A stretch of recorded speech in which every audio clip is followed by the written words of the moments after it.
It was a gloomy, rainy Monday morning. Class 3 was tired, sleepy, and bored. Lunchtime was the same old thing: cheese sandwiches, soggy chips, and plain apples. Blah. But then, Miss Plum had a wild idea. "Today," she said with a twinkle in her eye, "we're going to make something different." The class sat up. Something squishy, something sticky, something gloriously gloppy.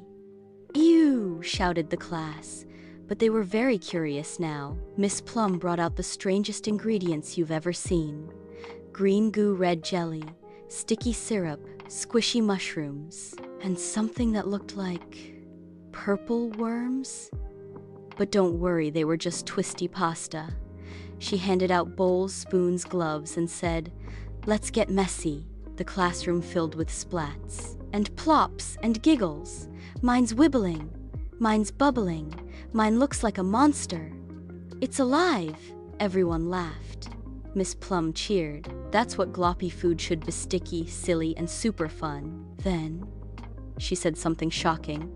"Now, let's taste it." The class froze. Taste it? Gloppy Food? Was she serious? One by one, the children tried their creations. Some scrunched their noses, some took tiny bites, and some loved it. "It's weird but yummy. Tastes like jelly beans and toothpaste. It's amazing." Just then, the serious head teacher, Mr. Brick, walked past. He peeked in. "What is all this mess?" Miss Plum smiled. "Would you like to try Gloppy Food?" Mr. Brick looked nervous. He picked up a spoon, he took a bite, and he smiled. "Very unusual," he said, "but fun." From that day on, Class 3 became Gloppy experts. They made wild recipes with bananas, sprinkles, olives, and more. They named them Wiggly Worm Surprise, Monster Munch Mess, Sloppy Strawberry Storm. They made menus, posters, and even poems. And on Friday, the whole school came to the Gloppy Food Fair.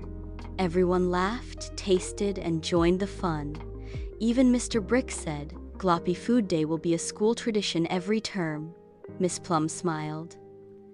"You see, kids, food can be fun, learning can be messy, and the gloppiest days are the ones you'll never forget."